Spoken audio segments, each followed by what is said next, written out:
Ok, estamos a 15 de agosto de 2024 en Introducción al Pensamiento Crítico basado en ciencia.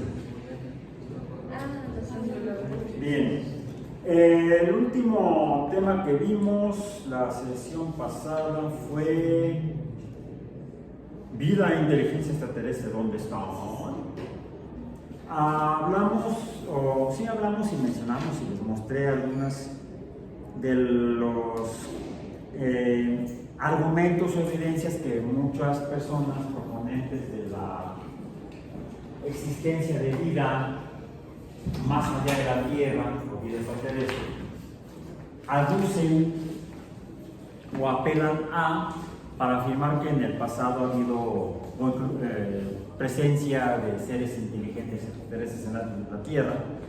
Mostramos evidencias y las interpretamos como no son, apuntan más a otro tipo de hechos históricos en el pasado que a la presencia de extraterrestres.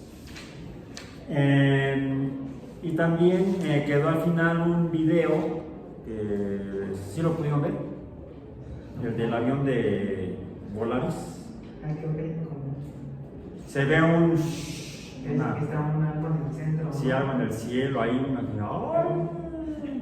es ahí donde me decepcioné de los pilotos de líneas comerciales. Es que conozco a un piloto de Aeroméxico. Bueno, conozco a muchos pilotos de Aeroméxico.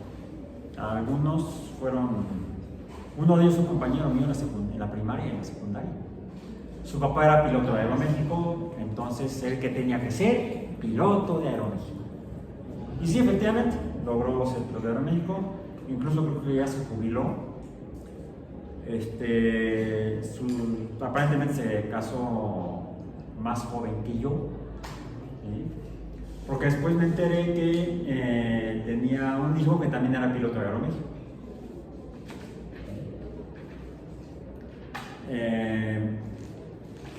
Y que resulta que lo conocía otro piloto que yo conocí, pero por otro lado, cuando empecé a involucrarme en la creación de la Agencia Espacial Mexicana. La creación de la Agencia Espacial Mexicana. Trabajé con el grupo de gente que promovió ante el gobierno que se creara una oficina del gobierno que atendiera a los asuntos relacionados con el uso pacífico del espacio exterior, eso es. Y se creó por ley aprobada por el Congreso de la Unión y publicada en el Diario Oficial de la Federación, creo que el 31 de julio de 2010, se creó la Agencia Espacial Mexicana AEM. Profe, ¿cómo puedes tapar mi oído? ¿Vale? ¿Cómo puedes tapar mi oído? Pues así. No, depende. Tal vez sea por presión, y entonces lo que puedo hacer es tratar de bostezar. Ya, intento. O abrir la boca mucho. Otra es tragar saliva, otra es mascar chicle y estar tragando saliva. Nada más que te tira las coronas o las incrustaciones o las amalgamas, si es que tiene. Por eso yo no masco chicle. O otra forma es esa que te enseñan en buceo. Te tapas la nariz, cierras la boca y suavemente soplas. ¿Sí? Suavemente, no fuerte porque te puede lastimar. Y entonces empujas los tímpanos hacia afuera porque el aire entra por las trompas de Eustaquio que conectan la cavidad bucal con el oído medio. Entonces empujan los tímpanos hacia afuera. Se usa en buceo para cuando bajas a bucear, pues la presión hidrostática del agua te comprime los tímpanos. Si no haces algo al respecto te puede doler, incluso te puede llegar la presión del agua te puede llegar a romper los tímpanos. Entonces, para evitar eso, lo que haces es precisamente te tapas la nariz y como vas con la boca cerrada cuando vas buceando, soplas. Bueno, cuando llevas equipo de aire comprimido, el equipo de buceo autónomo, cierras la boca con la lengua, tienes la boquilla en la boca, y te empujas el visor hacia arriba o le aprietas la nariz. Algunos visores tienen nariguera, entonces aprietas la nariz, parece una nariguera de los visores de buceo, para que te puedas apretar la nariz y puedas soplar suavemente y entonces compensar la presión externa con aire de tus vías respiratorias. Los visores antiguos no tenían naricera, entonces lo que haces es que te empujabas el visor para arriba, para taparte la nariz y entonces soplabas de esa manera.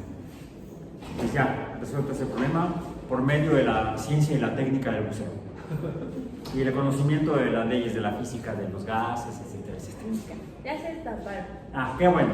Gracias. Qué bueno. Continuamos entonces con nuestra temática. Estábamos hablando de los que dicen que hay extraterrestres. Otra fue lo de los aviones, bueno, lo que vio en el avión.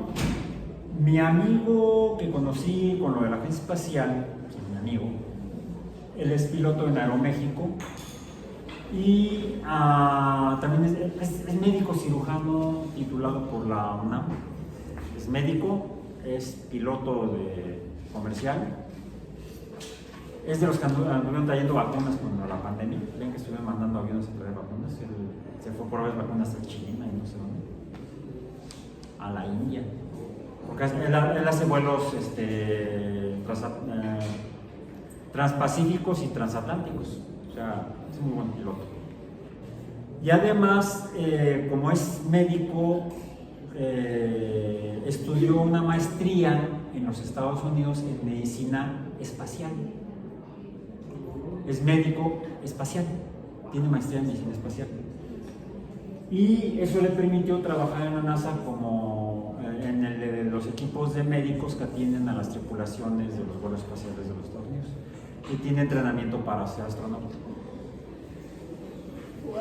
Entonces, yo digo que es un estuche de monerías, mi amigo. Bueno, él, por lo mismo, sabe mucho de viajes espaciales, lanzamiento de cohetes, sabe dónde está cada una de las bases de lanzamiento al espacio en los Estados Unidos. No solamente están en el centro Kennedy, en el Cabo Cañaveral, en Florida, sino que hay otros centros de lanzamiento en los Estados Unidos, tanto en los estados continentales como en Alaska hay otra base, y también en algunas islas que también son territorio norteamericano, también tienen bases de lanzamiento. Entonces él perfectamente podía haber identificado a esa hora, en ese lugar, en el noreste de México, que lo que estaban viendo los pilotos de ese avión era un cohete Falcon de SpaceX de Elon Musk, que lanzan desde la base Vandenberg de la Fuerza Aérea en California, en el sur de California, cerca de la frontera con México. Ahí está la base aérea. Bueno, era base de la Fuerza Aérea desde que Donald Trump decretó la creación de la United States Space Force. No sé si vio Toy Story y se inspiró al infinito y más allá. Pero salió con su idea de crear la Fuerza Espacial de los Estados Unidos. Antes no pusieron los Space Rangers como Buzz Lightyear. Entonces, actualmente la base la administra ya no la Fuerza Aérea de los Estados Unidos, sino la Space Force de los Estados Unidos, la base Vandenberg, y siguen lanzando cohetes desde ahí, dependiendo de la trayectoria espacial que se quiere que tenga la carga útil. Desde Vandenberg lanzan principalmente satélites, tanto comerciales como militares. Y no solamente SpaceX, los han lanzado otras empresas que construyen cohetes, fabrican cohetes para los Estados Unidos. Entonces lo que se ve es el cohete que se había lanzado de la base Vandenberg al espacio, y lo que se ve en particular no es el cohete, sino los gases calientes expulsados por el motor cohete del Falcon 9 de SpaceX. Mi cuate hubiera sabido, un lanzamiento de SpaceX, es más, hasta él habría sabido que esa noche iba a haber un lanzamiento de un cohete de SpaceX. Pero pues, somos bichos raros los que somos aficionados en México a los vuelos espaciales. lo que me di cuenta es que muchos pilotos, al menos esos pilotos, no tenían ni idea de lo que estaban viendo. Yo respeto. Pero si se hubieran informado, porque incluso para que un cohete pueda ser lanzado desde el territorio de los Estados Unidos, requiere autorización de la Administración Civil Aérea de los Estados Unidos. No, ¿cómo cosa llama la oficina? En México tenemos una oficina de aviación civil, que depende de la Secretaría de Comunicaciones y Transportes, bueno, que es la que regula lo que puede haber en el espacio aéreo mexicano, qué puede entrar, qué puede salir, qué puede estar y dónde puede estar y a qué hora. Para eso son los centros de control aéreo que hay en los aeropuertos, en los lugares, para controlar el tráfico aéreo en México. Para controlar el tráfico aéreo en el espacio aéreo de los Estados Unidos, ya sea para que se desplace por el espacio aéreo sobre la superficie de la Tierra, o atraviese el espacio aéreo para ir al espacio extraterrestre, que tiene que pasar por el espacio aéreo, requiere permiso de la autoridad aeronáutica de los Estados Unidos. Si no, no pueden lanzar cohetes. Entonces, eso tampoco era un ovni, una nave. Vamos a decir, era un ovni para la tripulación del avión que lo grabó. ¿Por qué un ovni? Porque, a ver, ovni, vamos a ponerlo así. Ovni. Así. No voy a presentar. ¿Por qué lo pongo así? Porque significa objeto. A ver, volteo para arriba y veo algo ahí arriba en el cielo. Volador. Hay algo en el cielo, un objeto. Puede ser un objeto, puede ser una nube, un objeto natural, finalmente. Cristales de hielo, materia, son objetos. Está en el cielo, Volador. tal vez esté volando, es un objeto volador. No. Y como no tengo ni idea de qué es, pues no lo identifico.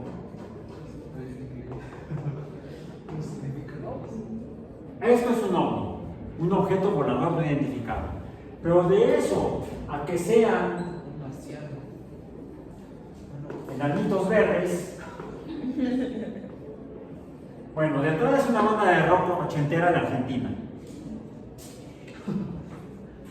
Estoy parado sobre la muralla que divide todo lo que fue de lo que será. Esta es una canción de los enanitos verdes. Bueno, o marcianos es una falacia por ignorancia, como vimos al principio del curso. O sea, como no sé qué es, invento algo. Algo que no existe, algo falso, es una falacia por ignorancia. ¿Sí? Ay, se me quitó la gripe y no tomé nada. Milagro, Señor, la veladora. No. Es una falacia por ignorancia. Como no sé por qué me alivié, le echo la culpa al santo patrono al que le prendí la veladora. ¿Okay? Es una falacia por ignorancia. Desde el punto de vista de lo que hemos estado discutiendo y revisando en nuestro curso de Introducción al Pensamiento Crítico. Bueno. Así como los pilotos creyeron que podría ser una nave extraterrestre, y hay gente que cree que existen los enanitos verdes en Marte, ya ni la banda, no sé si la hayan regresado, ya ven que de repente les da la nostalgia y regresan a tocar. Hay personas o ha habido personas como Carl Sagan que se han abocado a buscar vida fuera de la Tierra. De hecho, uno de los fundadores de lo que ahora se llama astrobiología fue Carl Sagan. Él estudió astronomía en la Universidad de Chicago en la década de los 50. Estudió la licenciatura en física para ser luego astrónomo. Hizo el Bachelor en Science, especializándose en física, y también llevó cursos de biología. Por ejemplo, fue alumno de Harold Urey. ¿Harold Urey le suena? el del experimento de Miller y Urey. Ah, sí, el de los aminoácidos. El de la síntesis abiótica de aminoácidos. Bueno, Miller era estudiante de grado en la Universidad de Chicago y Harold Urey era profesor en la Universidad de Chicago, profesor de química y biología. Fue maestro de Miller y fue maestro de Sagan. ¿Sí? Los dos estudiaron, Miller y Sagan estudiaron en la Universidad de Chicago. Entonces, Sagan estudió física, él quería ser astrónomo, estudió biología, y mientras que en aquella época la gran mayoría de los astrónomos querían dedicarse a estudiar estrellas, galaxias, identificaban los cuasares y otras cosas raras allá, en el siglo XX, él quería estudiar planetas. ¿Y por qué quería estudiar planetas? Porque cuando fue niño, y lo ha escrito, bueno, está escrito en varios textos que él escribió de tipo autobiográfico, algo que lo llamó, le hizo estudiar una carrera universitaria en ciencias, fue que él de niño leía cuentos de ficción, novelas de ficción, como Las aventuras de John Carter en Barsoom. ¿Le suena? No. Barsoom era Marte y John Carter era alguien que viajó a Marte y ahí vio civilizaciones en Marte y luchó para defender a una princesa marciana. ¿Sí? Cuentos escritos por Edgar Rice Burroughs. Edgar Rice Burroughs también fue el autor de Tarzán. Ese ya le suena un poco más, Tarzán. En México fue más popular Tarzán que las aventuras de John Carter. Yo, por ejemplo, de niño leía las tiras cómicas de Tarzán y no leía yo a John Carter porque no lo publicaban en México. Yo de Burroughs conocí los cuentos o las tiras y las historias de Tarzán, pero no de John Carter en Marte. Sagan sí. Entonces, aparentemente, eso fue lo que a él le pudo haber motivado cuando era niño en querer estudiar astronomía para poder conocer si en Marte había marcianos. Muy razonable en un niño. Y muy razonable verse motivado por eso para estudiar una carrera universitaria. Yo, por ejemplo, me identifico el haber estudiado la carrera en biología porque de niño veía yo documentales en la televisión, los pasaban los domingos, de un marino francés.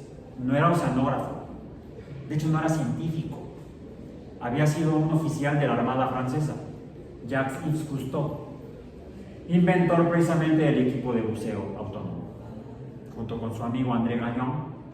Los dos inventaron eso porque les gustaba bucear con snorkel, aletas y visor, y habían hecho cámaras fotográficas que las metían en cajas impermeables y podían tomar fotografías, y luego lo hicieron con cámaras de cine. Entonces, primero inventaron la cámara subacuática, pero pues, podían estar abajo del agua, lo que aguantaban la respiración. ¿Sí? Podían estar en la superficie con el snorkel, si querían ver algo más bajo y grabarlo, filmarlo, fotografiarlo, tenían que sumergirse. Entonces, ¿cuánto aguantas? 2 minutos, 3 a lo mucho, antes de. Entonces, para poder bucear y moverse más libremente y no depender de una manguera que viene de afuera, llevándote el aire a la escafandra, que ese buceo existe al menos desde el siglo XIX, fue en el que se basó otro escritor de ciencia ficción, Julio Verne. ¿Qué escribió Julio Verne? Muchas novelas, una de ellas fue 20.000 leguas, 20.000, me faltan, ¿qué serían? Por 10 a la 3, 20 por 10 a la 3, ya son 20.000. Ahora, usé notación científica para escribir el título de la novela de ciencia ficción, 20.000 leguas, aunque ya existían los metros y los kilómetros, de viajes o de viaje submarino. No es de viajes, es de viaje submarino. De viaje submarino. Por Jules Verne. Julio Verne. Tienen que luego usan esos nombres hasta para unos personajes de una película, los hijos del profesor de Doc Brown, en Viajar al Futuro. Bueno, Back to the Future, no Viajar al Futuro. Back to the Future. Los hijos del Doc Brown con la chica que conocen, el viejo este, se llaman Julio y Verne. Jules Verne. Bueno, ahí narra Julio Verne la exploración del fondo del océano por buzos que salen del submarino. ¿Cómo se llama el submarino? El Nautilus. ¿Sí? El Nautilus es el de la novela de Julio Verne. Y cómo salen a caminar, buceando, pero conectados por mangueras, aunque también ya plantea la posibilidad de que podían moverse libremente sin las mangueras. Sabía mucho Julio Verne porque era amigo de académicos de la Academia Francesa de Ciencias. O sea, se pirateaba las ideas de los otros. Bueno, entonces, yo lo que leía era lo que veía en la televisión eran los documentales de Jacques Cousteau, que pasaban en la televisión de la exploración que hacía él de los mares, de los océanos, navegando en su barco oceanográfico el Calypso. Eso y otros documentales sobrenaturales fueron quizá lo que me llevaron a decidir la biología. Sagan fueron los cuentos de ciencia ficción y la idea de que podía haber vida en Marte, y él por eso es que decide investigar como astrónomo con las herramientas de la astronomía Marte y ver si podría haber evidencia de vida en Marte. Ya desde las observaciones telescópicas por Christian Huygens se había descubierto casquetes polares en Marte, casquetes blancos, y la gente pensaba, son de agua, de hielo de agua, como en la Tierra. Y luego Schiaparelli, un astrónomo francés del siglo, italiano del siglo XIX, observó lo que él llamó canali en Marte, como algunas líneas, como si fueran canales. Y el astrónomo que mencionamos la clase pasada, Percival Lowell, ¿sí lo mencionamos la clase pasada? Percival Lowell interpretó que esas serían la forma en que los marcianos llevarían el agua derretida de los polos al Ecuador. Quizás por eso fue que escritores como Burroughs idearon las aventuras de John Carter en Marte, y además de también mencioné La Guerra de los Mundos de H.G. Wells, que también sería por eso que se está secando el planeta Marte. Los marcianos necesitan agua y el telescopio ven a la Tierra que está cubierta por océanos, y por eso quisieron invadir la Tierra en la novela de H.G. Wells. Lo que también leyó Carl Sagan.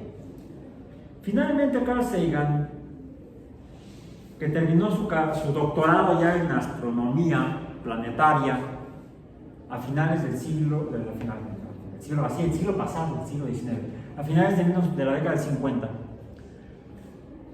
años que coinciden con la fundación de la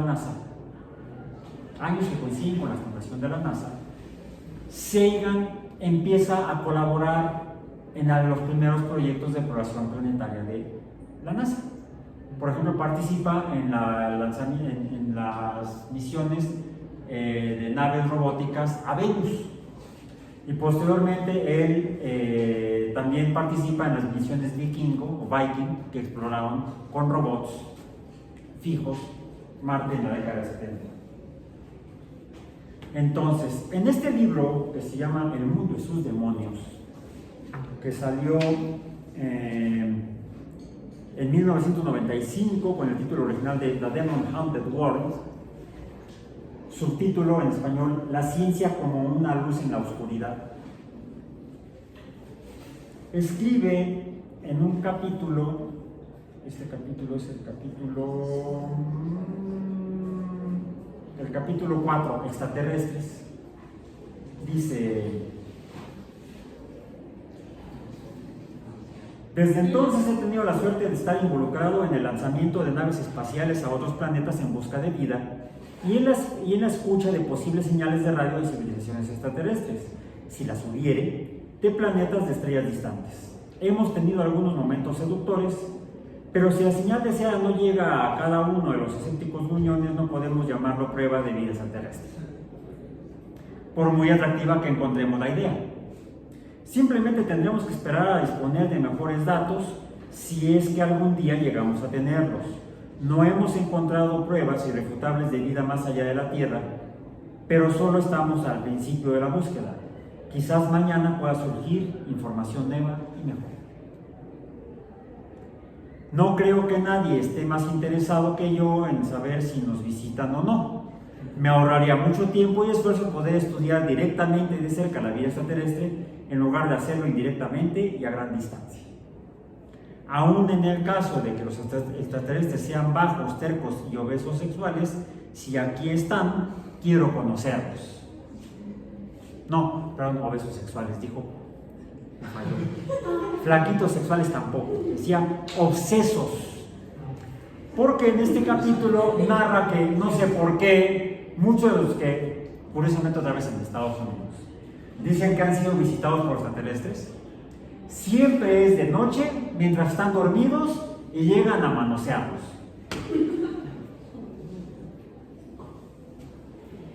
Yo respeto. Cada quien sus ideas. Una prueba de lo modestas que son nuestras expectativas de los extraterrestres y de los safios de los estándares de prueba que muchos de nosotros estamos dispuestos a aceptar, puede encontrarse en la historia de los círculos en los cultivos. Originados en Gran Bretaña y extendidos por todo el mundo, era algo que superaba lo extraño. Los granjeros o transeúntes descubrían círculos y en años posteriores pictogramas mucho más complejos. Yo he visto hasta dibujos tipo Peanuts de Charlie Brown y Snoopy en algunos campos de cultivo, bueno, fotografías de eso. Menciona que salen en las noticias y curiosamente menciona aquí que varios argumentos, dice, algunos decían que eran el parlamento inglés también se puso ahí a averiguar, la familia real llamó a consulta especial a Lord Solly Zuckerman, antiguo consejero científico del Ministerio de Defensa. Los satanistas estaban involucrados, el Ministerio de Defensa ocultaba todo el asunto, decían. El Daily Express dice, el Daily Mirror contrató a un granjero y su hijo para que hicieran círculos con la esperanza de tentar al periódico rival, el Daily Express, e informar de la historia. El Express, al menos en este caso, no cayó en la trampa. Menciona aquí algo interesante. En 1991, Doug Bauer y Dave Chorley, dos amigos de Southampton, anunciaron que llevaban 15 años haciendo figuras en las cosechas. Se les ocurrió un día mientras tomaban cerveza en su pub habitual, o sea, deben haber estado inspirados. El Percy House se llama el bar, un pub en inglés, en Inglaterra. Habían encontrado muy graciosos los informes de ovnis y pensaban que podría ser divertido engañar a los crédulos. Al principio planaban el trigo con la pesada barra de acero que Bowler utilizaba como mecanismo de seguridad en la puerta trasera de su tienda de marcos de cuadros. Más adelante utilizaban placas y cuerdas. Los primeros dibujos solo les costaban unos minutos, pero como además de bromistas inveterados eran artistas de verdad, la dimensión del desafío empezó a aumentar. Gradualmente fueron diseñando y ejecutando figuras cada vez más elaboradas. Cuando lo anunciaron ellos a los medios, la gente no les creyó. Y a la fecha muchos siguen negando que ellos fueron los creadores de los originales círculos en las cosechas. Se fijan también cómo hubo participación de los medios periódicos ingleses, por ejemplo. Y eso nos lleva a nuestro tema de hoy. que tengo yo titulado como Vida cotidiana y pensamiento crítico. O sea, esto ya es como andar tomando cerveza con los cuates, es del diario, bueno, no del diario, tampoco por la mañana, tan temprano, ni andándosela poniendo de buró, pero es cotidiano o es común que vayamos con los cuates, es jueves o de viernes, y hay gente, se les ocurren cosas, ¿no? O sea, es cosa de que puede ser en cualquier día que podrían ocurrir este tipo de eventos y que podrían salir incluso en las noticias de los diarios, en la televisión, en la radio o en las redes sociales actualmente. Recordemos, 1991, apenas empezaba a popularizarse en Europa y en Estados Unidos Internet. En México todavía no. En México fue hasta finales de los 90, unos 5 o 8 años después, que ya se popularizó. Ya para este siglo, pues es raro el que no anda metido en Internet. Bueno. De ahí que le haya puesto yo al tema de hoy, vida cotidiana y pensamiento crítico. Es así como a partir del gobierno que inició en el año 2000 en México, gobierno federal, la presidencia de la República, se presentó una iniciativa de ley para modificar las funciones del Consejo Nacional de Ciencia y Tecnología, el CONACYT. Y por ley se le ordenaba al CONACYT que junto con otra instancia de gobierno, eran en este caso a partir del año 2000, vamos a decir, la administración del gobierno federal, de 2000 a 2006, si recuerdan quién fue presidente en esos años. Bueno, no recuerdan, no es que recuerden porque no sé si tengan más de 24 años de edad, pero a lo mejor se enteran de quién fue presidente en esos años. No. Él fue secretario de Energía.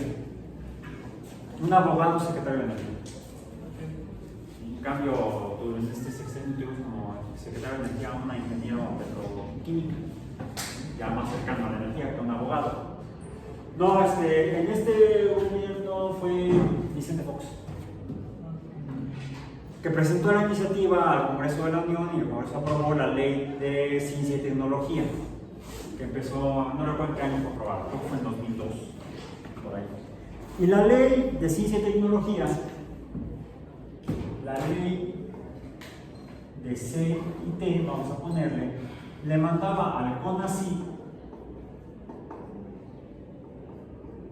¿Qué es el CONACYT o qué era el CONACYT? Consejo Nacional de Ciencia y Tecnología. Ese fue fundado, por cierto, desde la década del 70, desde 1970 a 76. En ese gobierno fue cuando se creó el CONACYT. 30 años después, no, 32, se propone hacer una ley de ciencia y tecnología que le indica al CONACYT que junto con el INEGI, esto no me acuerdo cuándo se creó, pero el INEGI viene de una oficina previa del gobierno que estaba en la Secretaría de Gobernación, que se llamaba, era una dirección, la Dirección General de Estudios del Territorio Nacional. La Dirección General de Estudios del Territorio Nacional, o la DETENAL, así se llamaba. El antecedente del INEGI era DETENAL. DETENAL. A veces las siglas no son iniciales. Este es el Instituto Nacional de Estadística, Geografía e Informática, son iniciales. Aquí es una especie de acrónimo: Consejo Nacional de Ciencia y Tecnología. Y la DETENAL era la Dirección de Estudios del Territorio Nacional, Dirección de Estudios del Territorio Nacional, en la Secretaría de Gobernación, en SEGOV. Entonces la DETENAL se transforma en INEGI, y el INEGI, ¿qué es lo que hace? Los estudios de estadística y geografía, ¿sí? Mediante herramientas informáticas. No hacen informática, usan informática para estudios estadísticos y geográficos. Bueno, ¿y qué es lo que hacía el INEGI, que mandaba la ley del CONACYT, o la ley de ciencia y tecnología, que le ordenaba al CONACYT a estas dos instancias realizar déjenme ver para no contar cuentos, aquí está.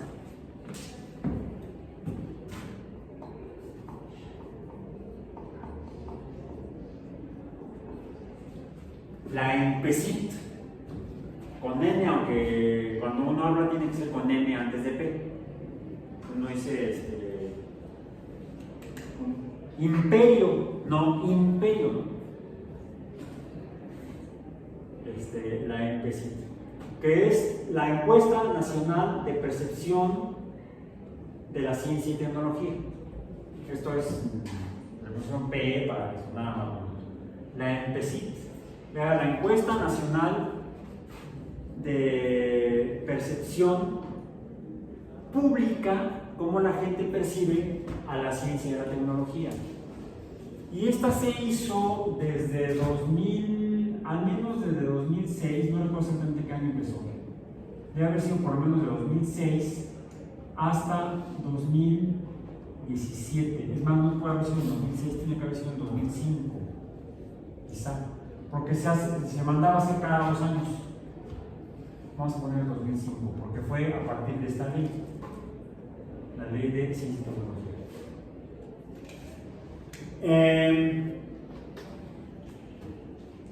¿Para qué se habría hecho una encuesta de percepción pública de la ciencia y la tecnología?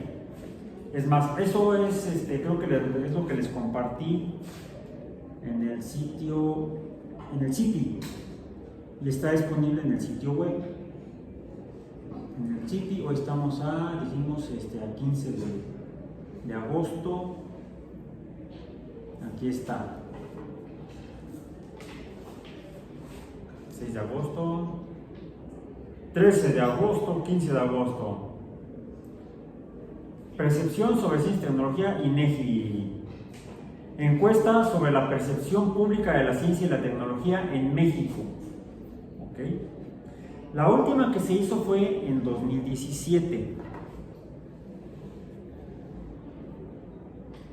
En el gobierno actual se modificó la ley de ciencia y tecnología y se modificó incluso vamos a decir, las funciones y la estructura del CONACYT. De hecho, le pusieron aquí una H. Ahora es el Consejo Nacional de Humanidades, Ciencia y Tecnología, porque se incluyeron ya de manera formal y oficial a las ciencias sociales y a las humanidades, porque va más hacia la generación de conocimiento, vamos a decir, de corte académico, no artístico. No incluye las artes, sino solamente lo que sería la generación de conocimiento basado en la razón, podríamos decir. Estudiamos las sociedades, hacemos sociología. Estudiamos los astros, ya no hacemos astrología, hacemos astronomía.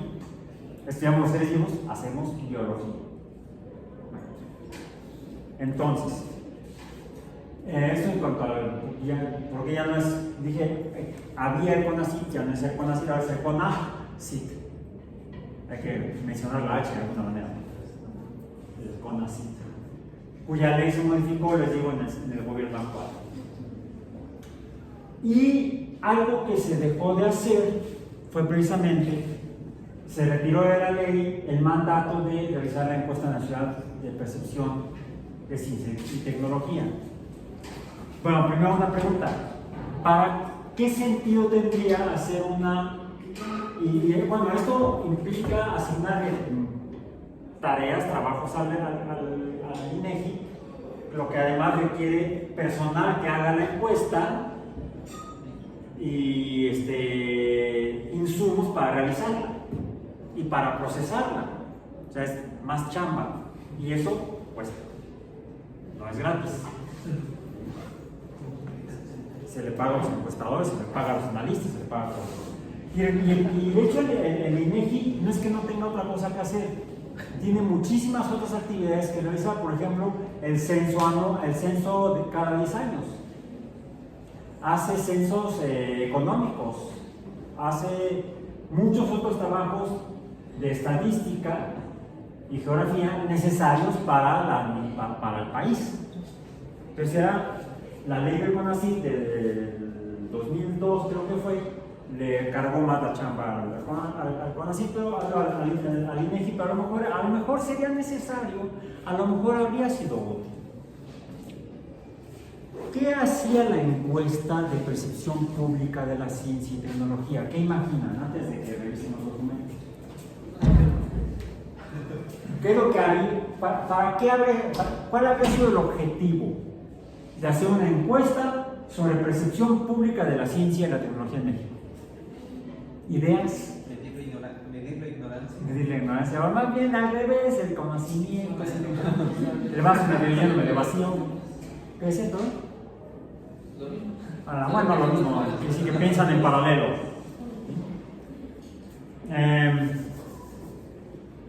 Bueno, y eso, ok, ya sabemos. ¿Y qué hacemos con lo que sabemos?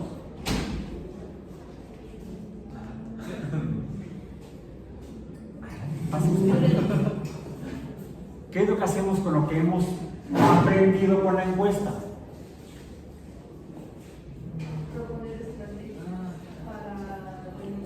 Remediar si encontramos algún tipo de problema, alguna situación que pudiera considerarse problemática para la nación. Bueno, trabajemos al respecto, comenzando por plantear alternativas de medidas para resolver las situaciones que consideramos que pudieran ser problemáticas o problemas. Bueno, en el sitio web del INEGI, afortunadamente, todavía está disponible, porque eso sí, la ley no mandó desaparecer el pasado, ¿no? Los archivos del INEGI están en el INEGI, incluso los archivos digitales. Podemos encontrar, por ejemplo, y está el vínculo en el sitio web y también en el CIPI, la encuesta, el formulario para realizar la encuesta sobre la percepción pública de la ciencia y la tecnología en México, como se realizó en 2017. Ahí está en formato de PDF, lo pueden descargar. Y viene aquí Instituto Nacional de Estadística y Geografía y CONACYT, Consejo Nacional de Ciencia y Tecnología. 1. Datos de identificación. Entidad federativa, municipio o delegación. De hecho ya no existen las delegaciones en la Ciudad de México. Ya no existe el Distrito Federal, existe la Ciudad de México. Localidad, clave, no sé qué sea eso. Número de control, parece que es información interna. 2. Dirección de la vivienda. ¿Qué podemos entender de esto? De la casa. Que era una encuesta que se hacía no telefónica, no en la calle, sino a través de visitas en un domicilio. Porque una verdadera encuesta profesional que pretenda obtener información de la realidad para ser usada para fines reales, críticos, tiene que hacerse con métodos estadísticos profesionales, científicos, y la mejor manera es ir a visitar a la gente. Por eso se requería mucho personal, ¿bien? Mucha lana. Dirección de la vivienda, cuestionarios, bla bla bla. Datos del operativo de campo, o sea, el entrevistador, y también un supervisor. Resultado de la visita y verificación, entrevista completa, entrevista incompleta, no hay persona elegible, bla bla bla. Paso a la siguiente, son 18 páginas, por cierto. O sea, mucha chamba, esto implica mucha chamba. Residentes y hogares. 1. Número de personas. ¿Cuántas personas viven normalmente en esta vivienda contando a los niños chiquitos y a los ancianos? 2. Gasto común. Perdón, ¿es para hacer un consenso? No. No. Consenso es cuando las personas se ponen de acuerdo en algo. Es un consenso. Es para hacer un censo. Sí. Censo, sin el con. ¿Sí? El censo es parecido a esto. De hecho, un censo es una encuesta. Pero un censo pretende ser una encuesta a una totalidad de una población. Rara vez en la historia de la humanidad, yo creo que nunca se ha logrado hacer un censo de acuerdo a la definición de censo. Más bien se hacen encuestas con N's muy grandes, donde N busca acercarse lo más posible al número de pobladores o de habitantes en una población. Sería realmente un censo. Me decía mi maestro de estadística en la licenciatura, que decía, muchas veces es más útil una buena encuesta que un mal censo. Una buena encuesta comienza por definir con parámetros técnicos y científicos el tamaño y forma de la muestra. De esa manera uno sabe que lo que está uno obteniendo, la información que obtiene de la muestra, representa la realidad del fenómeno global, del fenómeno entero, y no está sesgado a solamente un pedacito que pudiera dar información falsa. Eso me recuerda ya no una frase de mi profesor de estadística de la licenciatura, sino de quien fue mi maestro en mi formación ya como investigador. Recuerdo que en alguna ocasión que le estaba yo presentando unos datos, me preguntó, siempre me habló de usted, Raúl, ¿estás seguro de que los datos son correctos? Le digo, sí, doctor. Pues seguro, hice los experimentos de cómo habíamos quedado, bla, bla, bla. Me dice, porque para que digamos que la bola es gris, es porque tenemos los pelos en la mano. Le dije, no, doctor, perdóneme, pero no. ¿Por qué no, Raúl? Pero porque para poder saber si la burra es gris, necesitamos los pelos de aquí, de acá, de acá, de acá. Necesitamos hacer un buen muestreo de la burra, porque qué tal que la burra es pinta. Si nada más muestramos en un lugar y obtenemos pelos grises y decimos que la burra es gris y nos traen a la burra y no era gris y no pinta, fue porque muestramos donde era gris. Por eso hay que muestrear, hay que revisar los métodos estadísticos cómo se define una muestra. Eso no es el objeto de este curso, en sus cursos de bioestadística, creo que se llama, ¿no? Entonces, está aquí todo el instrumento para la encuesta. Luego sigue datos básicos. Datos básicos para todas las personas. Por ejemplo, aquí. ¿Cuántos años cumplidos tiene la persona a la que están encuestando? ¿Hasta qué año o grado aprobó en la escuela? ¿Qué estudios le pidieron para ingresar a la escuela, por ejemplo? Etcétera, hay varios. ¿Cuál es el nombre de la carrera, especialidad, maestría o doctorado que estudia o estudió? Y luego vienen las preguntas ya sobre comprensión y percepción de la ciencia y la tecnología. La primera dice, interés y nivel de información. 1. Por favor, dígame si su interés por los temas que le mencioné es muy grande, moderado o nulo. Para esto menciona algunos temas relacionados con ciencia. ¿Por qué no está interesado en estos temas? Ahí vienen los temas, por ejemplo, deportes, política, nuevos inventos, descubrimientos científicos y desarrollo tecnológico, ciencias exactas, ciencias sociales e historia, sociales y espectáculos, o sea, no ciencias sociales, sino nosotros sociales, contaminación ambiental, negocios e información financiera. Luego, ¿por qué no está interesado en estos temas? ¿En qué temas de nuevos inventos está usted interesado? Físico, matemáticas o ciencias de la tierra, biología o química, medicina o ciencias de la salud, humanidades o ciencias de conducta, ciencias sociales, biotecnología o ciencias agropecuarias, ingenierías, deportes, política, ciencias exactas, etcétera, etcétera, etcétera, etcétera. Es, como se dan cuenta, una encuesta bastante extensa en cuanto a las preguntas de los temas de ciencia. Y luego viene, de ahí por qué mencioné lo que está aquí, y las novelas de ciencia y los cuentitos infantiles. Fuentes de información. Fuentes de información de la ciencia y la tecnología. De los siguientes medios que proporcionan información sobre desarrollos científicos, dígame en qué orden los pondría, donde el 1 es el más importante y el 6 el menos importante. Radio, periódicos y revistas, revistas científicas, internet, televisión, escuela, universidad. Por cierto, ponen internet, fue hasta 2017. Me llama la atención que no hayan incluido ya en 2017, por ejemplo, redes sociales. Porque internet es todo un mundo. Podemos pensar en sitios web, en periódicos formalmente, porque por ejemplo, hay programas de radio en internet. Tenemos One Radio, ¿sí? Tenemos Radio UNAM, está Radio IPN. ¿Sí? Yo conozco esas tres. Yo estaba en las tres. Ahí de repente se les ocurrió invitarme. Será por eso que no me vuelven a invitar. Periódicos y revistas. Hay periódicos y revistas en internet. De hecho, yo leo los periódicos que leo, ya no los veo en papel. Todos los que leo los leo en pantalla, en internet. Internet, bueno, internet está en internet. Televisión.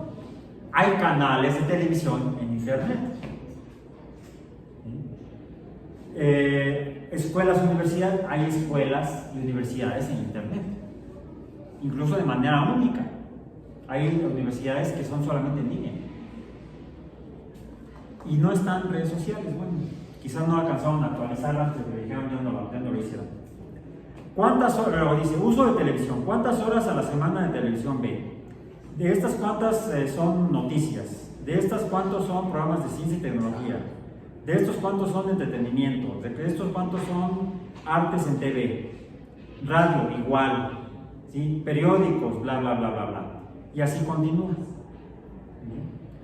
De esta manera se publicaron, desafortunadamente no todos los resúmenes ejecutivos que sean el resumen de resultados, no todas las respuestas, sino las más importantes o las más relevantes.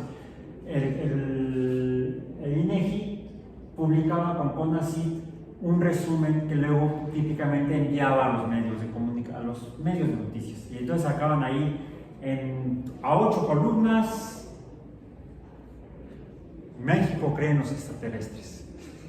No sé, estoy inventando. Pero sí llegué a ver algunas notas bastante amarillistas en diferentes medios de radio, televisión y prensa escrita. Bien, entonces, descarguen la encuesta del sitio del INEGI. Bien, luego, pero preguntaba yo, bueno, se hizo desde 2005 por lo menos hasta 2017. ¿So what? ¿Y qué? Están en esta página que está ligada en el CIPI, en el sitio web, los resultados de la percepción sobre ciencia y tecnología de la encuesta de 2017, la última que se hizo. Y en esta página en particular muestran los resultados de la encuesta previa, la de 2015. Yo pude juntar en algunos años las encuestas de varios años, nada más que se me perdió en una computadora que se murió, el disco duro valió, y con eso un montón de datos que tenía, ni modo, a veces sucede. Y no sé si lo respaldé o no lo respaldé, y si lo respaldé todavía fue en un disquete, y eso ya no se puede leer. Tampoco los discos compactos se pueden leer ya. Las nuevas computadoras no tienen eso. Entonces perdí yo esos datos, pero aquí están al menos los resultados de las encuestas de 2015 y 2017. A ver. Se hace la encuesta y se encuentra, como dices, que hay problemas de conocimiento, hay desconocimiento. ¿Sí? Porque la gente no ve programas científicos en televisión, no lee revistas de ciencia. como órgano de gobierno relacionado de impulsar y promover la ciencia, la tecnología en el país, que deberían hacer una vez que el INEGI les da esos datos? ¿Qué harían?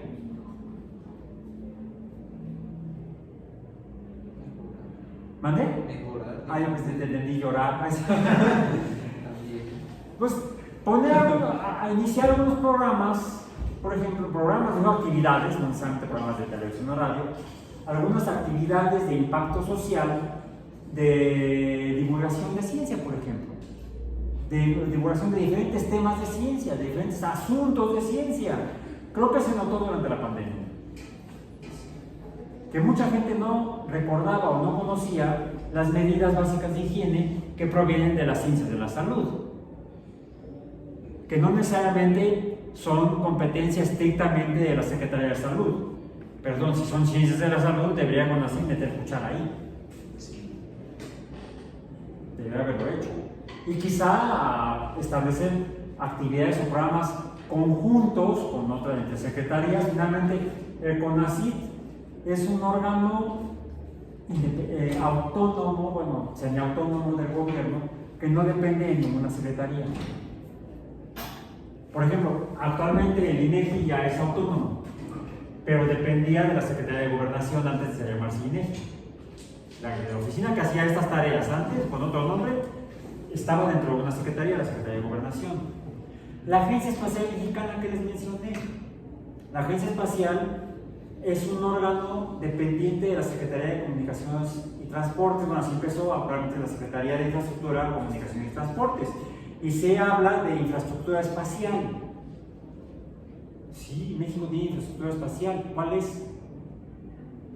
Los satélites mexicanos de telecomunicaciones. Hay satélites en órbita terrestre para telecomunicaciones de órbita fija. Están a 30.000 kilómetros de distancia, creo, no me acuerdo, son muchos kilómetros la distancia para la órbita fija, y que son administrados o regulados por el gobierno federal.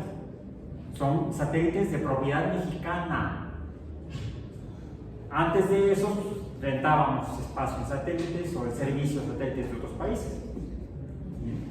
Entonces, es por eso que la Agencia Espacial Mexicana, para orientar, aconsejar, supervisar, asesorar a la Secretaría, está metida en la Secretaría que aborda ese tema.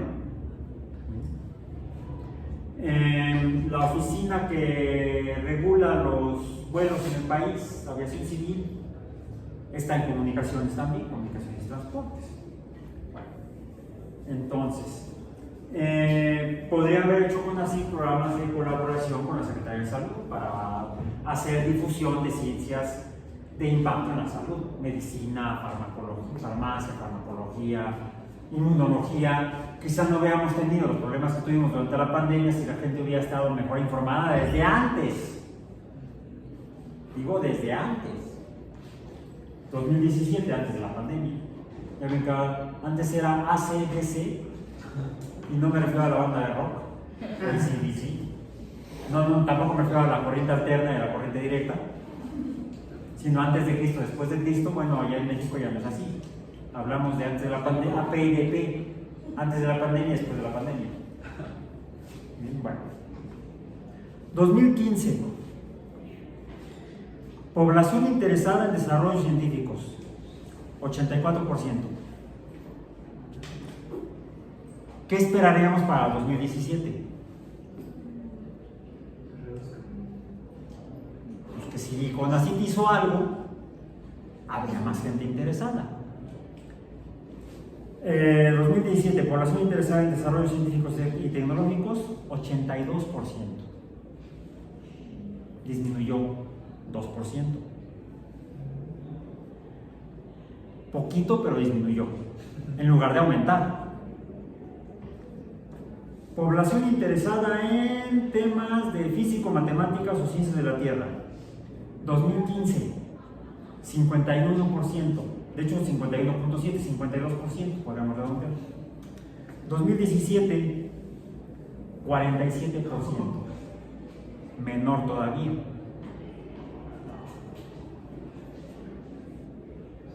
Biología o química,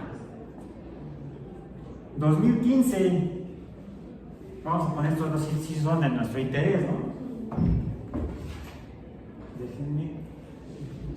Es más, en rojo para que se noten, para asustarnos.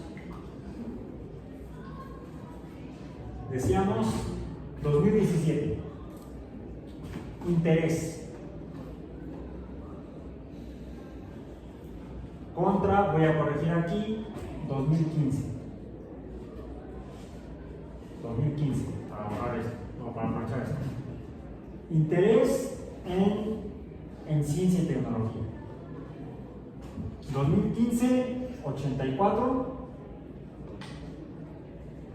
2017, 82. Interés en biología o química.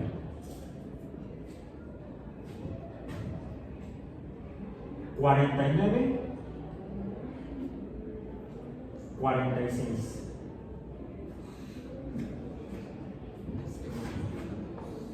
Casi la mitad de los que se interesan en ciencia, apenas poco más de la mitad se interesan en biología y química, o química. Y además de disminuir el interés en 2 años, 2%, en este en particular fue 3%. Fue todavía menor, o fue mayor la disminución, o fue menor la gente que se interesaba 2 años después en biología y química. Decíamos, la pandemia, medicina y salud. 65, 66, porque es 65.9, 74. Sí, estoy ocupada. Aquí tenemos un aumento. Ahí ya, qué bueno, pero a mí me preocupa. ¿Cuál es la imagen o cuál es la versión médica de salud que tiene la gente? Si no se basa en biología y química. Magia, brujería.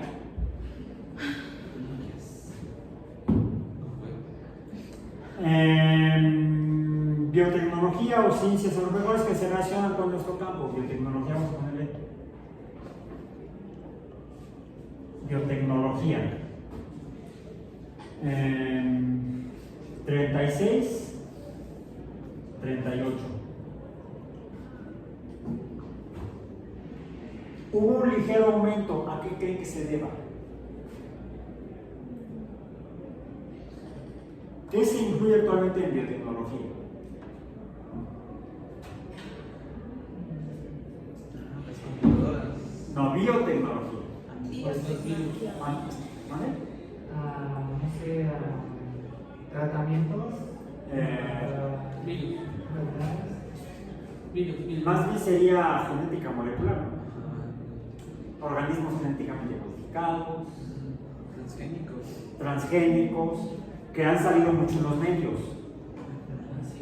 y hasta en películas de ciencia ficción. Quizá eso ha llevado a que se incremente el interés de la gente en biotecnología contra lo que sería biología.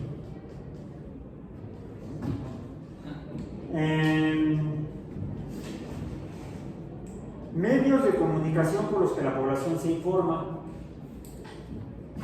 Medios de información.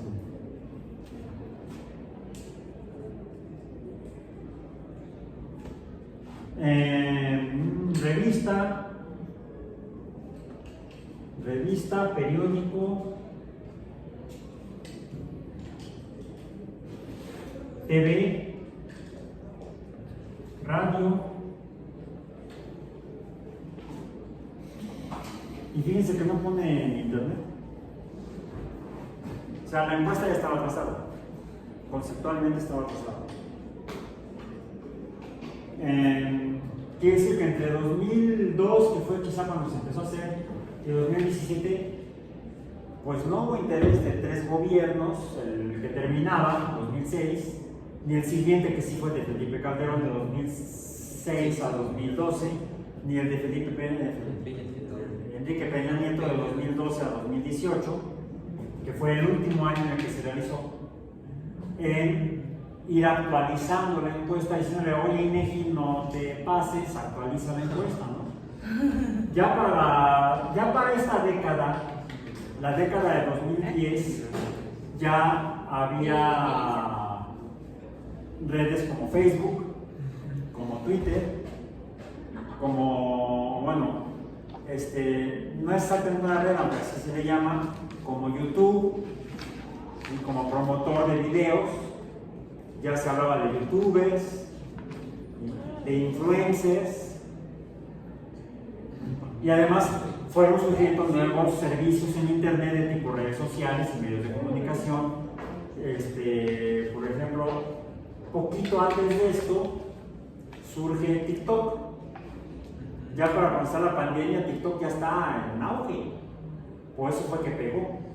Y fue 2 años después en China, en 2019, en diciembre de 2019 fue cuando se detectaron los primeros casos en hospitales en China. Y ya TikTok ya estaba. Entonces, la encuesta no se actualizó en 15 años, vamos a decir. Y los directores de CONACYT, bien gracias, tampoco hicieron nada por actualizar la encuesta. Como que, es que dice la ley que hay que hacerla, ¿qué hacemos? Y la prueba de que no hicieron nada es esto. En los últimos 2 años, aunque busquen en el sitio de INEGI si pueden conseguir las encuestas de años anteriores y busquen los resultados iniciales para comparar al menos esos, cómo estaban los años anteriores. Yo estuve revisando los años, varios años de las encuestas y nunca mejoró. Nunca, de repente subía un poco algún dato como aquí, pues en el siguiente volvía a quedar igual o caía. O sea, el CONACYT realmente nunca hizo nada con los datos que le daba el INEGI. No los usó para hacer nada. Sí, lavarse el dinero. Usar el dinero, no, porque realmente todo el trabajo que hacía el INEGI. O sea, el CONACYT recibía el dinero y se lo pasaba al INEGI. Y el INEGI contrataba gente para hacer la encuesta y para procesar los datos y publicar. Yo nunca le encontré sentido a la encuesta. O sea, práctico, real. Sí le encontré sentido de qué bueno que existe y que la hagan y que la usen. Cuando vi que no la estaban usando, bueno, ¿para qué la hacen? ¿Para qué gastan en eso? Mejor gasten en otra cosa. Se está convirtiendo en un gasto y en una inversión en ciencia y tecnología. Invertir en ciencia y tecnología no es solamente comprar aparatos para laboratorios y pagarle al personal y a la gente que hace el trabajo en los laboratorios. Es obtener información útil para hacer ciencia y tecnología. ¿Y cómo lo tienes? Con encuestas, por ejemplo. Es una forma. Percepción sobre las profesiones más respetables en México. 2015, México. La más respetable entonces, bombero. 56%. En 2017, 59%, subió. Inventor, ¿quién sabe qué es eso? Yo no conozco. Aunque hay una asociación o federación. 37% en 2015, 48% en 2017. ¿Algún invento que usen que haya sido hecho por algún mexicano? El anticonceptivo, las pastillas. Vivimos de glorias del pasado. Las matemáticas mayas, las pirámides de Teotihuacán, eso ni siquiera los conocimos, al menos sí. Lo mismo sucede con los desarrollos científicos y tecnológicos que se hicieron en la década del 60, como el anticonceptivo, en unos laboratorios que ya no existen. Entonces, ¿cómo siguen trabajando ahí? No, ya no existen. La televisión, sí, Guillermo González Camarena. Lo más que logró fue que el gobierno de México le diera la concesión para tener un canal que no podía explotar porque no tenía capital. Terminó vendiéndoselo a Emilio Azcárraga, el canal 5, XHGC, GC por González Camarena.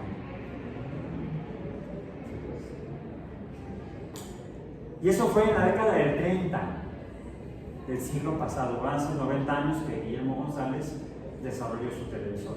A color, eso sí.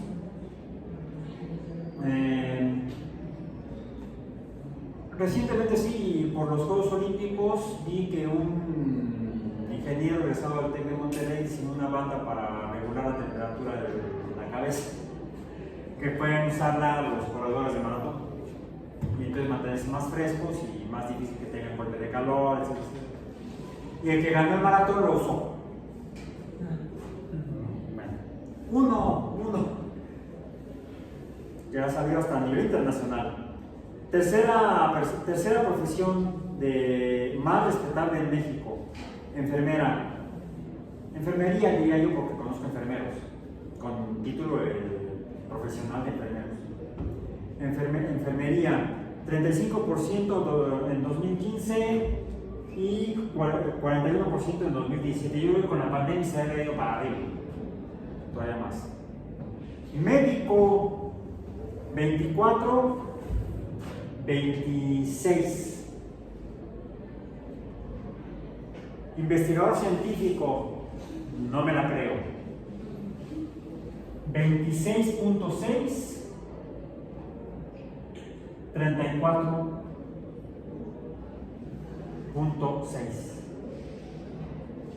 Bueno, eso en cuanto a las profesiones.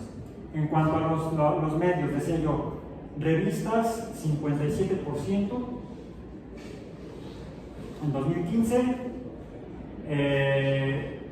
48% en 2017. O sea, la gente lee menos, o leyó menos de 2015 a 2017 en revistas sobre ciencia.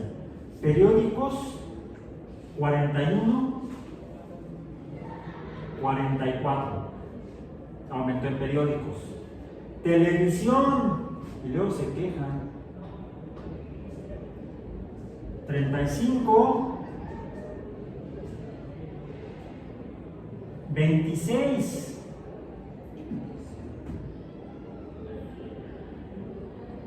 ¿Qué sí creció en estos 2 años? YouTube.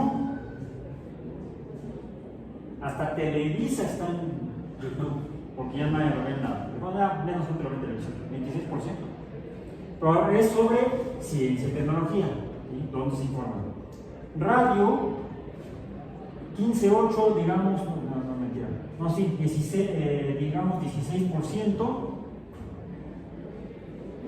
Este cayó horriblemente. 9.7%. Si la televisión cayó, la radio también.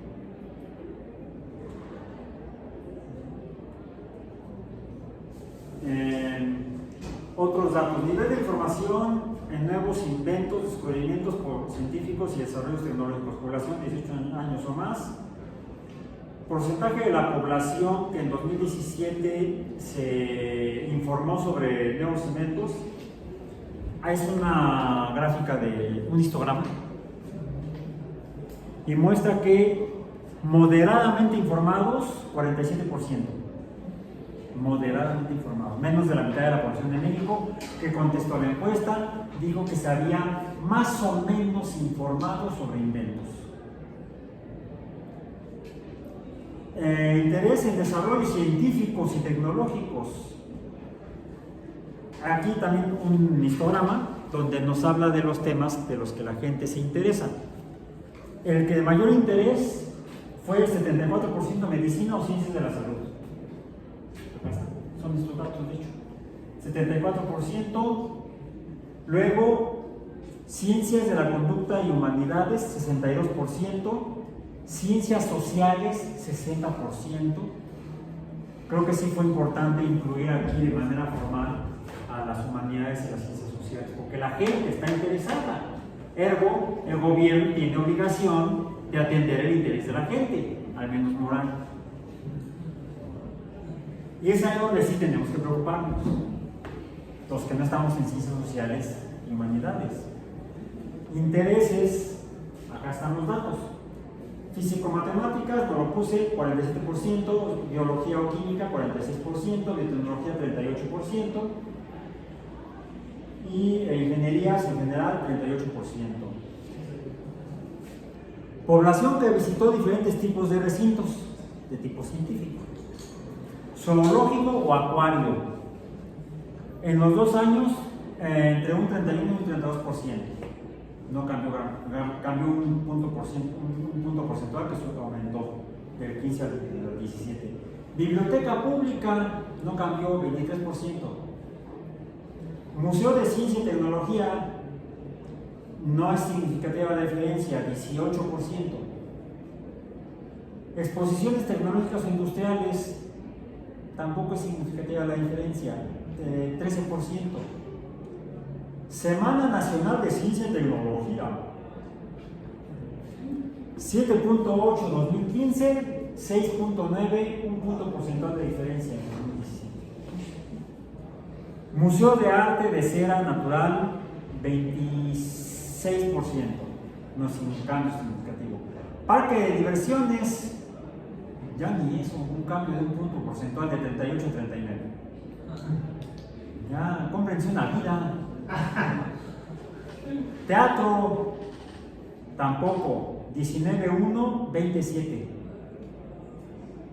Cine, ahí sí hubo un aumento de 5%, de 55 a 60%.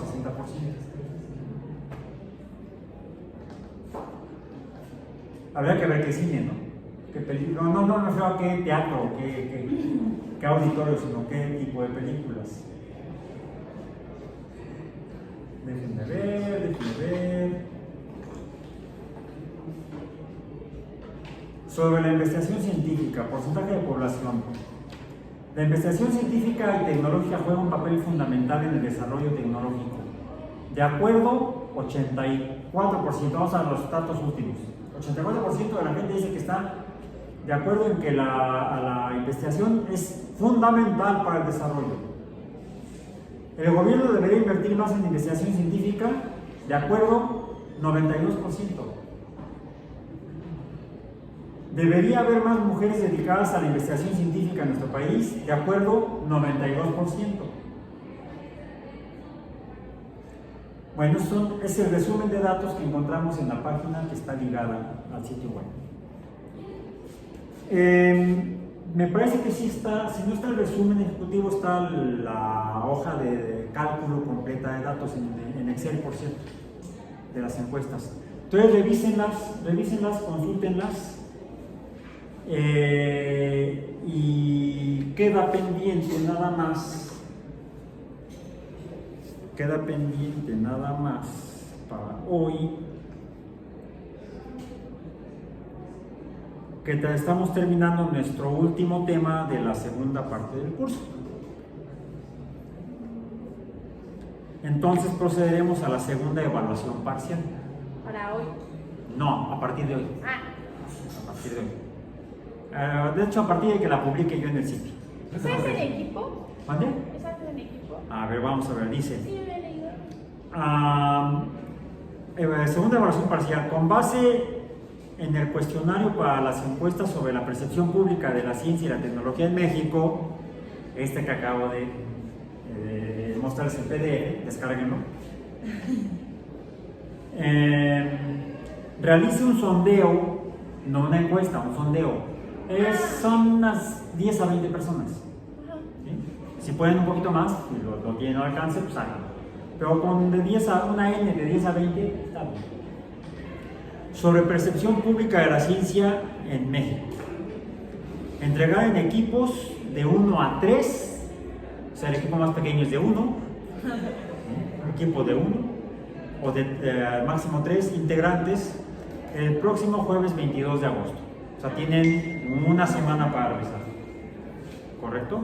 ¿Alguna duda, pregunta, comentario, sugerencia, susto? ¿Salimos corriendo? Pues casi porque ya se nos acabó el tiempo. Entonces nos veríamos la próxima sesión, el próximo martes.